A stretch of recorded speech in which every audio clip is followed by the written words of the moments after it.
Europeans got here, they found pristine waters. Clean waters. Clean soil. We drink from rivers. We from drank wells. I mean, look now, they're putting toxic waste in our mines, polluting the water table. The fountains down the road is now toxic uranium and toxic cyanide, toxic mercury. And man, who does that? Now, the damage that these people have caused in just the last 100 years that they've been on this continent is more than the damage that Africans had caused on the continent for the millions of years that they've been in existence. My word.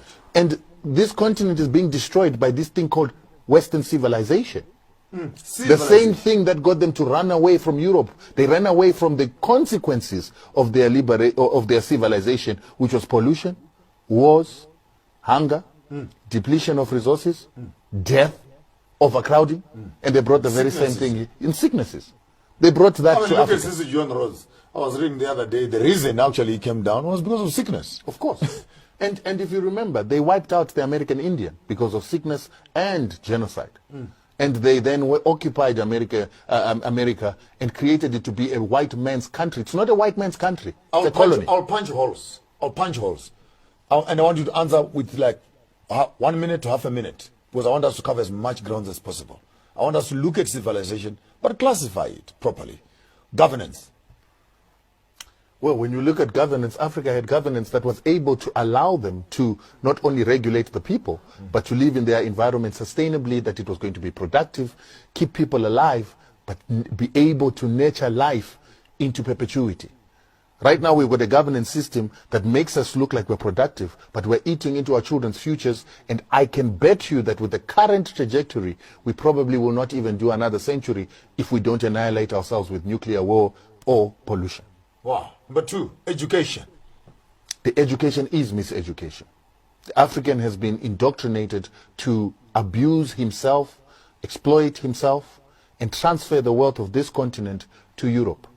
And this has been done by this education system that has got things like economics, that create scarcity, that create lack, and transfer of African resources into the hands of the West for them to make a profit and for us to hold paper money that we can buy back finished goods from our very same resources. Colonialism focus on economics, banking and etc. Well, when we look at economics, the definition itself is about the management of scarce resources. The world has got abundant resources. They are not scarce, but they are made scarce by this very same Eurocentric system that created this study that takes resources, puts them into the hands of a few corporations or what we call fixing companies. The bullion, the platinum is sold on the London Bullion Exchange. It is then controlled and regulated by people who don't produce gold, and it is regulated and controlled by people who are not the biggest buyers of gold. That's economics. Then the economic system of accounting. We account using a double entry system in a multi-extraction system from the economy. So we do not calculate the true cost of what we're extracting from nature, what we're extracting from humanity, and then what we are making at the end of the day and how it impacts to humanity and whether it makes value for humanity. So that is a corrupt system that actually doesn't build value but destroys value. Agriculture. Wow. Now that's becoming... I know.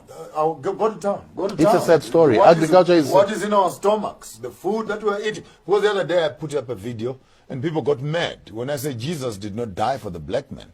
And my illustration was that the crown that is on the heads of the African is European education. The nails that are in the hands is our labor in terms of how we're working. It's actually nailed on the cross. There's a sword that is on the stomach of the African that talks to our water and our food. There's another nail on our feet. That's migration, passports, and etc. So I want you to go to town on the stomach issues. Agriculture and colonialism. The stomach issues talks to the very same issue that defines what is poverty in the world. The definition of poverty, according to the Eurocentric system, is that anybody with less than $1.90 a day is in poverty. And in Africa, people are able to feed themselves without $1.90. They are able to shelter themselves without $1.90. They're able to clothe themselves without $1.90. And so the African definition of poverty should actually be that the person who has got no factors of production to give themselves food, shelter, and clothing. That's a person who's impoverished, which is what they did when they came to Africa, is they created a system of impoverishment by taking the land, taking access to wild animals, putting hunting licenses and stopping people from hunting. That is the way they created colonialism, and it is also the way they created capitalism in Europe, by doing what is called primitive accumulation, taking resources or public resources, putting them into the hands of a few and depriving the majority so that they can only offer their labor to capital. And so now when you... I read that statement that says in good socialism and capitalism, it is when the rich get richer and the poor ones make children. Most definitely. Most definitely. And when you hear the fight between the West and this issue of socialism, capitalism and socialism, there's nothing wrong with socialism if the resources of a people are going to be shared among a people. Yes, but what the Europeans hate about socialism is that socialism allows dark-skinned peoples to have access to their rich resources in their nations and benefit their people with those resources.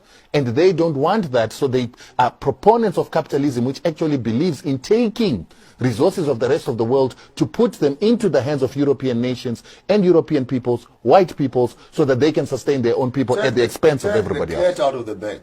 Right. Are we eating food or eating plastic? We are not eating food. And that's why we're saying that as part of this system of creating capitalism and colonialism, of taking away factors of production, they decided to destroy our food by after taking our land. So now that we are awake, we are fighting for our land, and we want our land back, and we are taking our land back, they've decided to tamper with the food, create hybrids, eliminate organic seeds that grow on their own, that reproduce on their own, and create hybrids and GMOs that do not reproduce, and by so doing... What is the impact of that stuff in the body of a human being? First of all, let's talk about the impact on life itself, in the aspect that once you take away the reproductive capacity of a food, you are not able to reproduce food on your own. You become dependent on the person that has taken that seed and turned it into a hybrid that you must buy every single year. That's the very first point. The second point is that on a health basis, these hybrids are created with a greed-centric focus by biotech companies to force you to use their pesticides, to force you to use their fertilizers, so that you can keep their tills ticking. And so now you've been deprived of the right to make food, and then the seeds that you're given to allow you to make food have to have pesticides, fertilizers, which makes them toxic. Can food be used as a biological warfare? Yes, it can be used as a biological weapon, because a lot of the GMOs are already engineered to kill certain bacteria, certain pesticides, and certain parasites, and even birds and natural predators upon these crops. So there's an inbuilt genetic engineering to make them toxic and poisonous for predators. Now, those toxins can also then be engineered to target particular ethnicities, particular RNAs, and particular DNAs by putting RNA disruptors within those genetically modified foods.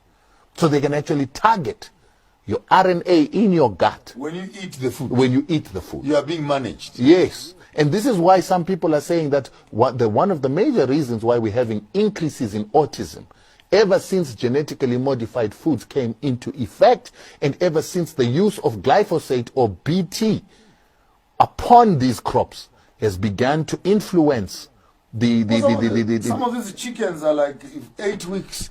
They inject those poor little birds for 8 weeks, and you buy chicken wings. One wonders, what are we eating exactly? The first thing with chicken is, to identify that there's a problem with chicken, is that for those of us who are old enough, we know that chicken doesn't taste like chicken anymore. No, it's plastic. Yes. When I go home, then mommy knows I'm home, and she kills a chicken. Hell no. I've been to Kentucky, I've been to KFC. Please pardon me, the owners of the brands. I've been to McDonald's. I've ordered baby chicken. I've eaten it. But what I eat there is piri-piri, is the sauce. It's not the chicken. My mom does not need to put anything in that chicken. You just take the chicken, boil it, and put salt, and it's fine.